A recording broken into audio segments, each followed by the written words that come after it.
Hi, my name is Rafael Kevin Einagal. You can call me Sir Kev. These series of video-based modules will be based on the topics under Earth and Life Science for senior high school. Write your comments below for improvement. Don't forget to hit like, share, subscribe, and the notification button. Thank you.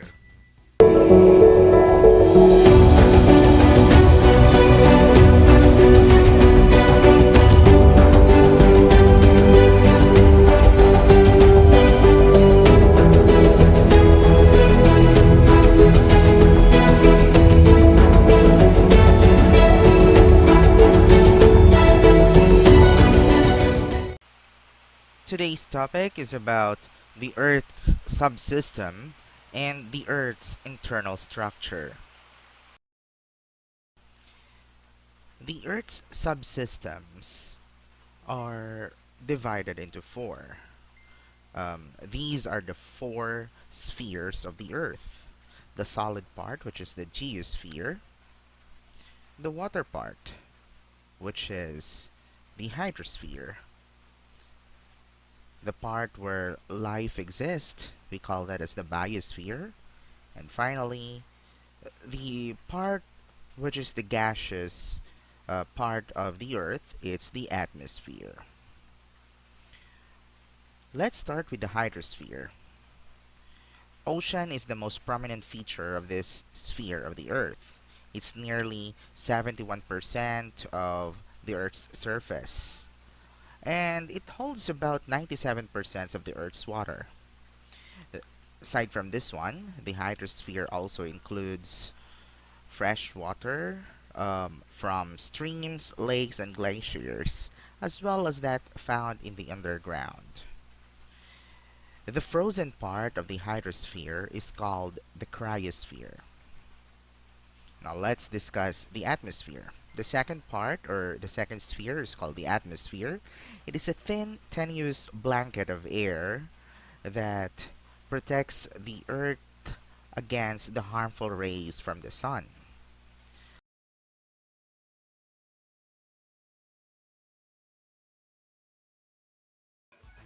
Our atmosphere is a delicate, life-giving blanket of air that surrounds the fragile Earth. In one way or another, it influences everything we see and hear. It is intimately connected to our lives. This chapter will discuss the Earth and its atmosphere. The Earth's atmosphere is a layer of gases surrounding the planet.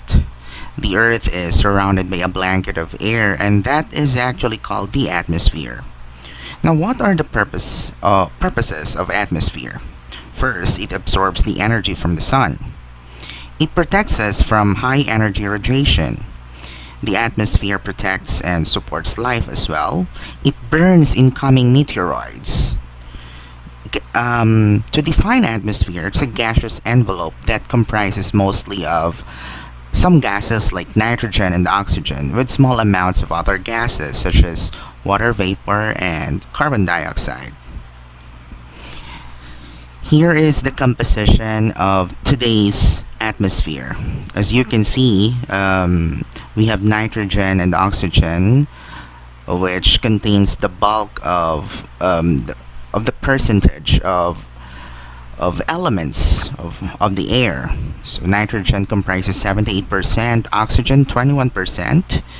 The third one is argon.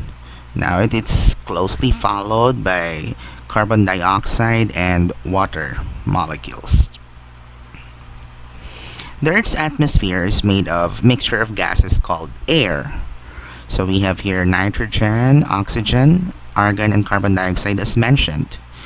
Now, the breath of air is actually averaging to 1 liter.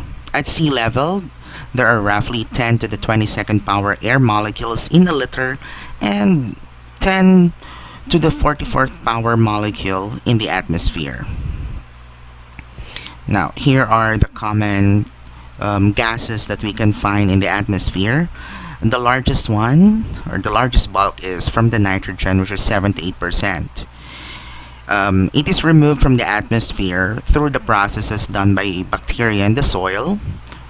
Also, um, it is taken also by planktons to fortify the ocean's food chain. Well, it is returned to the atmosphere mainly through the process of decaying of plant and animal matter. Oxygen, on the other hand, is removed from the atmosphere when organic matter decays. When the oxygen combines with other substances, producing oxide through the process of oxidation. Taken from the atmosphere also during breathing, as we take in oxygen and we breathe out carbon dioxide.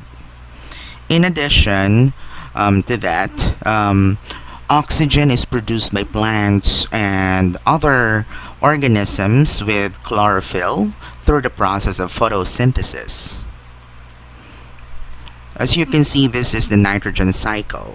So mostly nitrates are recycled through decaying of plant matters, and as you can see, it is also utilized by plants and other bacterium. The oxygen cycle is the same with the cycle with carbon dioxide, so it's a combination, or it's an interchange between the two. Now the third one, we have water vapor. It's actually a potent greenhouse gas.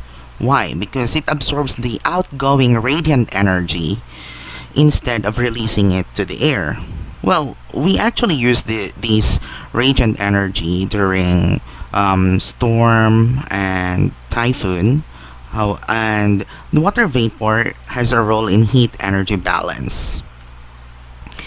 Carbon dioxide, 0.04%. It enters the atmosphere mainly from the decay of vegetation, volcanic eruptions, exhalations of animal life, and also from the burning of fossil fuels and deforestation. Its removal is through the process of photosynthesis. Plants take in carbon dioxide and release oxygen. It's also a potent greenhouse gas, and as this increases in concentration, the surface temperature of the Earth also increases. Other greenhouse gases includes hydrocarbons like methane, nitrous oxide, and CFCs, or chlorofluorocarbons. Well, the CFCs usually is the culprit for the destruction of our ozone in the stratosphere. The ozone is also the one that shields us, humans and other creatures, from the harmful ultraviolet ray from the sun. Other pollutants include nitrogen dioxide, carbon monoxide, and hydrocarbons. They are highly poisonous substances that when inhaled, it can cause death. Here are the layers of the atmosphere. The atmosphere has four major layers. We have the thermosphere, the mesosphere, the stratosphere, and the troposphere. Starting from the bottom, we can start with troposphere, followed by stratosphere and mesosphere, and lastly the thermosphere. Taking a look at this diagram, we can see that the temperature usually is decreasing as we reach some parts of the atmosphere, and then it also suddenly increases afterwards. These are the usual materials or things that we can find in each level of the atmosphere. Now let's start with the troposphere. It's the lowest and the thinnest layer.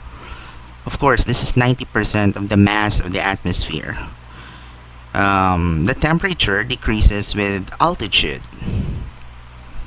This is where the weather occurs. The air is warmest at the bottom of the troposphere, near ground level. Higher up, it gets colder. The boundary between the troposphere and the stratosphere is called the tropopause. Now airplanes fly on troposphere layer. Now let's go to stratosphere. This is the next layer after the troposphere. UV radiation is absorbed at this level. The temperature increases with altitude. No weather occurrence at this part. So no air mixing also in this layer. It contains high level of ozone. Well, as I mentioned earlier, ozone layer is the one protecting us from ultraviolet ray from the sun. The upper boundary is called the stratopause. The temperature, which changes slowly in stratosphere, is also stopping to change here. Okay. Air balloons can go up to stratosphere layer. Let's go to the coldest part of the atmosphere, the mesosphere. Usually meteoroids get burned in this layer. It's around negative 100 degrees centigrade. The temperature decreases as altitude increases. The boundary between the mesosphere and the next upper layer is called the mesopause. Now let's have the next one, which is the thermosphere. Above the mesosphere, the thermosphere can be found. It's usually extends to almost 500 kilometers in height. This is the hottest layer. The temperature increases with altitude. The upper atmosphere or thermosphere is called the ionosphere. Um, it extends from 80 to 550 kilometers above the Earth's surface. The ionosphere absorb radiation from the sun and become electrically charged. Electrically charged particles are called ions, hence the name ionosphere. This one readily absorbs solar radiation. The temperature can go as high as 1500 degrees centigrade. The good thing is it reflects radio waves. This is the reason why we can hear signals from radios at this level, and we can hear it in Earth. International Space Station are present in this layer too because of that ability. These are the things that we can find in the thermosphere layer. Now, what about auroras? Well, we have two forms of auroras. We have aurora borealis and aurora australis. An aurora is a natural light display in the sky, usually of greenish color but sometimes red or blue. This phenomena usually occurs in areas known as the auroral zone near the North Pole and the South Pole. Aurora is caused by the collision of energetically charged particles with atoms in high-altitude thermosphere within our atmosphere. The sun contains particles which gets pulled into the Earth's magnetic pole fields. As they accelerate towards the Earth, collision occurs between these ion particles and nitrogen and oxygen atoms in our atmosphere, releasing energy in the form of amazing aurora lights. Now, to have a summary, these are the layers of the atmosphere, from the troposphere to stratosphere to mesosphere, and lastly the thermosphere. Some scientists would actually include exosphere as the last part after the thermosphere. So, to discuss, the four layers of the atmosphere include the troposphere, where we live. The stratosphere is the one that contains the ozone layer. The mesosphere is where the meteors burn. That's the coldest part. And lastly, the thermosphere is where our satellites orbit the Earth. This is the hottest part. The next part of the Earth's sphere is the biosphere. This part of the Earth's major sphere includes all life form. Usually it's at the surface in a zone that extends from the ocean floor upward for several kilometers into the atmosphere. And finally, we have the last sphere, the geosphere. From the word geo, it means rock. So this is the solid part of the Earth. Based on compositional differences, it is consists of the three major layers: the crust, the mantle, and the core. The core is further divided into two major sublayers, the outer and the inner core. As we go along into the deepest portion of the Earth's solid part, the heat or the temperature is increasing. So the thin and the rocky outer layer of the Earth, the thinnest part is the crust, followed by the mantle, where most of the activities underground are occurring, and finally the core. So take a look at the layered structure of the geosphere.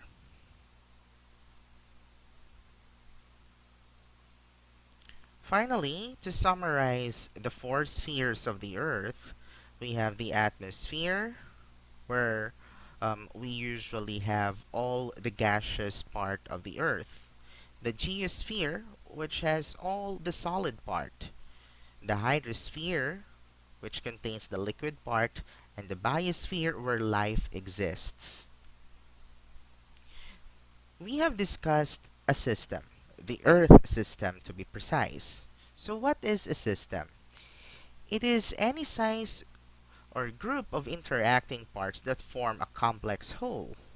So it can either be a closed system, like the automobile cooling system. When you are inside a car, you have the air conditioner. We also have open systems, which allow both energy and matter to flow in and out of the system. An example is the river system. Now, Earth as a system, because its dynamic body have separated with but also interact with other parts of its other spheres. The Earth system science studies Earth as a system that is composed of numerous parts or subsystems. So what are the major sources of the energy of the Earth? First, the radiant energy from the sun. Second, the Earth's interior, which drives internal processes, which includes volcanic formation and transformation, as well as the tectonics from earthquakes, as well as the building of mountains. It is also consists of a nearly endless array of other subsystems. Humans are part of the Earth system. What are the purpose of the people in the environment? Well, the environment surrounds and influences all organisms. The physical environment includes the water, air, soil, and rock, and the term environmental is usually reserved for those aspects that focus on the relationships between people and the natural environment. So, where can we find the resources? Well, from the physical environment. The resources can either be renewable or non-renewable. As you can see, the population of the planet is growing rapidly, and in that process, the resources are also declining. With the rapid growth of population, their natural resources are also declining. So that is why we as humans should ensure that the supply and demand of food and other resources should be balanced. Thank you.